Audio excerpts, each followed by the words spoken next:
안녕하십니까. 조갑제TV 시청자 여러분, 저는 조갑제닷컴의 조셋별입니다. 오늘은 2019년 4월 9일 자정을 넘은 0시 40분을 가리키고 있습니다. 네, 강원도 산불과 관련해서 정의용 실장이 국회 회의에서 늦게 떠났죠. 이것과 관련해서 정부 그리고 여당, 언론 할 것 없이 마치 강원도 산불이 자유한국당 때문에 더 번지기라도 한 것처럼 아주 자유한국당을 공격을 했습니다. 마치 야당의 발목 잡기로 언론이 선동을 했는데, 자, 이것에 대해서 팩트 체크를 한번 해보려고 합니다. 당시 열렸던 국회 운영위원회의 회의록이 지금 국회 사이트에 들어가면 다 있습니다. 그렇기 때문에 회의록을 보면은 그 전후 사정이 어떠했는지, 진짜 야당이 발목을 잡은 것인지 다 사실 확인을 할 수가 있습니다. 다만 회의록의 분량이 워낙 많기 때문에 그것을 일일이 확인하는데 조금 수고스럽겠죠. 그러나 이 내용을 확인을 했으면 이렇게 선동을 하는 것과 같은 이런 언론의 보도는 없었을 것이라는 생각이 듭니다. 그래서 지금의 언론은 정말 사실 확인도 제대로 하지 않은 채 보도를 하고 있다라고 이렇게 결론을 내릴 수 있는데, 한번 팩트 체크를 해보려고 합니다. 자, 여기에 들어가기 앞서서 저는 굉장히 좀 의아했던 게 있습니다. 왜 정의용 안보실장이 무슨 비핵화 문제도 아니고 대북 정책도 아니고 국가 안보와 관련한 문제도 아닌 이런 대형 산불이라는 이런 재난에 왜 컨트롤 타워가 정의용 안보실장이어야 하는가? 전 이 점이 굉장히 이상하게 느껴졌습니다. 이것은 마치 미국의 존 볼턴이 캘리포니아에서 일어난 대형 산불 진압에 나서는 것과 마찬가지죠. 굉장히 이상하지 않습니까? 갑자기 북한 문제를 다루고 중동 문제를 다루고 베네수엘라 사태를 다루던 존 볼턴이 갑자기 대형 산불 진압에 책임자로 나선다? 굉장히 이상하겠죠. 저는 정의용 안보실장이 이번 어떤 재난의 컨트롤 타워다. 그렇기 때문에 빨리 국회를 떠나야 한다. 라는 이 점이 굉장히 이상하게 여겨졌습니다. 만약에 연평도 사건이라든지 천안함 폭침이라든지 정말 국가 안보가 달린 비상 상황에 정의용 실장이 나서는 것 굉장히 자연스러운 일이죠. 그러나 이것이 아닌 산불, 태풍, 지진 이런 일에까지 정의용 안보실장이 나서야 될까요? 국무총리도 있지 않습니까? 또 행정안전부 장관도 있습니다. 내각이 충분히 할 수 있는 일에까지 이렇게 청와대의 비서진이 나서서 총책임자 역할을 한다라는 것, 굉장히 뭔가 맞지 않는다라는 생각이 듭니다. 그렇기 때문에 이 문재인 정부의 이 국정 운영에 있어서 정말 너무 온갖 사안에 다 청와대가 나서는 것 이상하다라는 비판이 많이 있는데, 이것 또한 그런 모습의 하나가 아닌가라는 생각이 듭니다. 자, 제가 국회에 지금 올라 있는 회의록을 보면서 하나하나 체크를 해봤는데, 자, 이날 4일, 산불이 일어난 4일, 아침부터 밤 늦게까지 국회에서 운영위원회가 열렸습니다. 그래서 운영위원회는 정의용 안보실장뿐만 아니라 김수현 정책실장이라든가 노영민 비서실장 등이 참여를 해서 굉장히 여러 사안들에 대한 질의와 확인이 이어졌습니다. 그래서 이번 장관 2기 내각 장관 후보자들 인사 참사에 대한 야당의 비판도 있었고, 또 여러 가지 경제 정책과 관련된 질의도 있었습니다.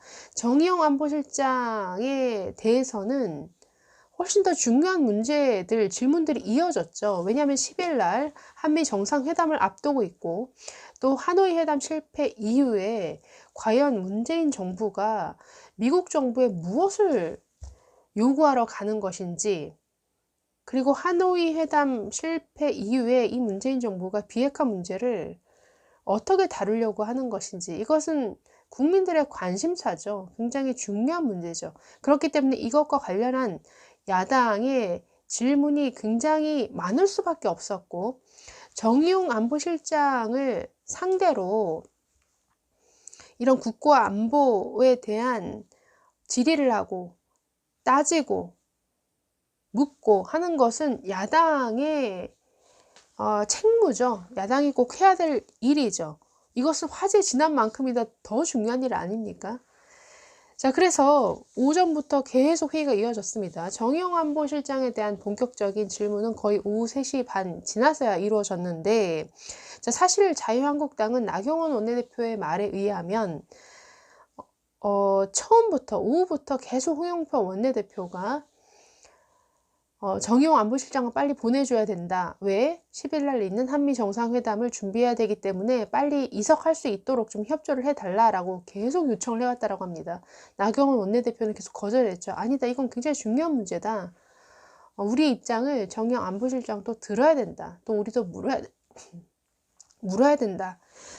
자유한국당 그래서 정의용 안보실장에게 질문할 것이 많기 때문에 오늘 시간이 다 안 된다라고 한다면 추후에 날을 한 번 더 잡자. 그래서 회의를 한 번 더 하자라고 했지만 여당은 반대를 했습니다. 자, 그래서 그렇다면 저녁 식사를 간단히 하고 쉬는 시간을 줄여서 계속 회의를 해 나가자라고 했지만 이 또한 여당은 반대를 했습니다. 여당은 아마도 정의용 안보실장에게 뭔가 질문이 많이 쏟아져서 이것이 이슈화되는 것을 굉장히 싫어했던 것 같습니다. 자, 그래서 결국 저녁 7시 52분에 식사에 들어가게 되는데 그 직전에 7시 반에 홍영표 원내대표는 이렇게 말을 합니다. 잠시 정회를 하겠는데요. 위원님들 양해를 한번 구할 사안이 있습니다. 정의용 안보실장께서 10일 날 대통령의 미국 정상회담 때문에 업무가 좀 많으시다고 그래서 아까부터 요청을 했는데 위원님들이 추가로 정의용 실장님에게 질문하실 위원님이 안 계시면 먼저 좀 이석을 할 수 있도록 양해를 구합니다. 라고 했죠.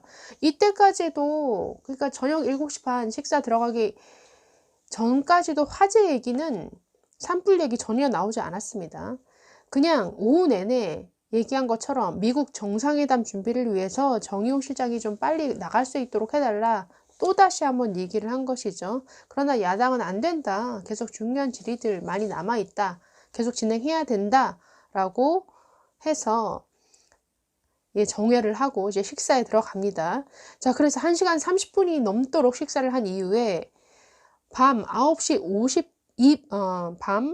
25분에 회의가 다시 열리게 됩니다. 자, 회의가 열린 다음에 밤 9시 50분에 홍 원내대표가 처음으로 화제 얘기를 꺼냅니다. 자, 홍영표 원내대표. 송석준 위원 수고하셨습니다. 지금 언론에도 크게 보도가 되고 있는데 고성 산불 문제를 지금 얼마나 파악하고 계십니까? 실장님이나 안보실장님 말씀해 보십시오. 자, 정용 실장이 이렇게 대답을 합니다. 오늘 저녁 7시 반경에 변압기에서 발화가 돼서 고성군에서 시작을 했습니다만 바람이 동향으로 불어서 지금 속초 시내까지 번지고 있습니다. 그래서 민간인 대피령도 내렸고요. 지금 소방차 한 50대도 동원이 됐고 헬기는 야간이기 때문에 저희가 작동을 못하고 있습니다.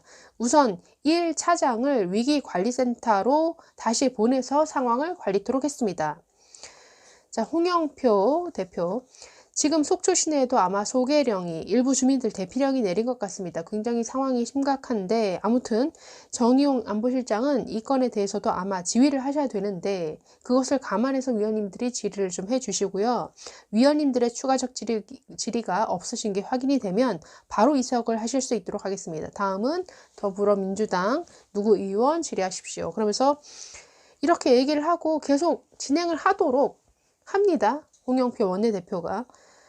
자, 그래서 처음으로 화재 사실을 공개된 게 밤 10시가 다 된 시점이었고 이미 조치를 취하죠. 정의용 실장은 계속 남아서 질의를 받고 다른 실무진들 안보실 1차장을 보내도록 하고 나머지 실무진들은 다 위기관리센터로 다 보낸 조치를 취한 후에 계속 회의를 진행을 합니다. 이후에도 여당과 야당 계속 공방이 오갔습니다. 하노이 회담 결과를 둘러싼 격렬한 공방. 이날 회의록을 보면 굉장히 중요한 얘기들이 많이 오갔는데 정의용 안보실장은 하노이 회담이 실패가 아니다라고 주장을 합니다. 그래서 이것을 가지고 여야 의원들 계속 질의도 하고 고성이 오갑니다. 그러던 중에 시간이 또 흘러서 홍영표 원내대표가 고성 산불 얘기를 다시 꺼냅니다. 자, 어떻게 얘기를 하냐면 저는 위원님들한테 솔직히 말해서 오후부터 지금 여러 가지 사정이 있어서 안보실장을 좀 일찍 떠나게 하면 좋겠다. 그런데 합의를 안 해주셨고, 그런데 지금 고성 산불이 굉장히 심각한 것 같습니다. 이렇게 얘기를 했습니다. 자, 그런데 오후부터 안보실장이 이석을 요청한 것은 화재 때문이 아니었죠. 한미 정상회담 준비를 위한 것인데 마치 고성 산불 때문에 오후부터 얘기를 한 것처럼 이렇게 계속 얘기를 한 것처럼 얘기를 하는데 화재 얘기가 처음 나온 것은 밤 10시가 다 된 시점이었습니다. 자, 홍 대표는 속초 시내에서 민간인들을 대피까지 시키고 있고, 그런데 위기 대응의 총책임자입니다. 그래서 지금부터 좀 효과적으로 저도 진행을 할 테니까 협조를 해 주십시오. 그리고 저는 모르겠습니다. 지금 저렇게 대형 사고가 생겨서 산불이 생겨서 지금 민간인이 대피까지 하고 있는데 그 대응을 해야 될 책임자를 우리가 이석시킬 수 없다. 이래서 국회에서 잡아놓는 것이 옳은 것인지 저는 잘 모르겠습니다. 라고 말하고 다시 회의를 진행을 합니다. 나경원 원내대표에게 질의권이 넘어갔는데 이때 굉장히 나경원 원내대표 유감을 표명을 하죠. 안보실장이 부득이 그러면 우리가 한번 질문할 때까지 조금 계시고 그 사이에 다른 관련된 비서관이나 모두 가도 좋다고 얘기를 했습니다. 마치 생방송에서 저희가 뭔가 방해하는 것처럼 그렇게 말씀하시면 안 됩니다. 어쩌다가 지금 저희가 청와대 한번 부르기가 쉽습니까? 라고 이렇게 유감을 표를 하죠. 그래서 야당의 발목 잡기 식으로 얘기하지 마라 라고 하고 또 30분 이상 또 회의가 또 계속 진행이 됩니다. 자, 이후에 홍영표 원내대표 이렇게 말합니다. 위원님들 모니터를 켜시고요. 속보를 한번 보십시오. 지금 화재 3단계까지 발령이 됐습니다. 이것은 전국적으로 번질 수도 있는 화재라고 합니다. 라고 강조를 했고 이때 이제 다른 의원들까지 다 동의를 해서 정의용 실장이 국회를 떠나게 됩니다. 자, 보시면 회의록을 살펴보시면 이날 정의용 안보실장이 국회를 늦게 떠나게 된 것에 대한 책임은 전적으로 홍영표 원내대표에게 있습니다.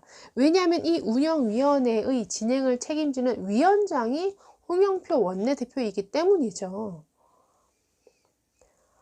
협조를 처음에 심각하지 않게 요청을 했죠. 그렇기 때문에 계속 야당의 이의제기가 있었고 거기에 대해서 계속 뭐 이렇게 진행하자. 그리고 그럼 먼저 정의용 안보실장을 잊고 나머지 실무진들을 먼저 보내는 것으로 하고 회의를 진행하자. 모든 결정을 한 것은 홍영표 원내대표였습니다. 이것을 가지고 마치 야당이 야당 때문에 보내지 못했다라고 홍영표 원내대표가 야당 탓을 하는 것은 굉장히 비겁한 것이죠. 본인이 책임을 져야 될 사안이죠. 자, 그렇기 때문에 이 사태와 관련한 책임은 야당에게 있는 것이 아니라 홍영표 원내대표에게 있다라고 하는 것이 이 회의록을 확인한 저의 팩트 체크 결과였습니다. 자, 여기에서 한 가지 더 얘기하고 싶은 것은 마치 이런 뭐 지진이나 산불이나 태풍이나 이런 대형 재난이 발생했을 때 항상 모든 언론들이 들이대는 프레임이 있습니다. 예를 들어서 뭐 대통령 몇 시간 만에 뭐 회의 참석, 대형 재난에 뭐 골프 치고 있던 정신 나간 공무원들, 뭐 이런 식의 프레임이죠. 뭐 세월호 사건 당시에 세월호 참사 때의 뭐 박근혜의 7시간 뭐 이런 식의 보도, 7시간 동안 뭐 했냐는 거죠. 그러니까 이런 뭐 재난만 발생하면 이런 식의 프레임을 가지고 비난하는 이러한 보도들이 항상 등장을 합니다. 저는 이것은 굉장히 구시대적인 발상이라는 생각이 듭니다. 자, 이번 강원도 산불에서도 속초시장이 아내의 환갑 기념 제주도 여행을 갔다가 산불이 난 거죠. 근데 돌아오려니까 비행기 편이 없는 거죠. 비행기 편이 여의치 않아서 결국 늦게 복귀한 일이 있었는데 그래서 많은 비난을 받았습니다. 그러나 이것은 저는 민주당 소속이라고 합니다. 이 속초시장. 그러나 저는 이것을 가지고 비판하는 것은 옳지 않다고 생각합니다.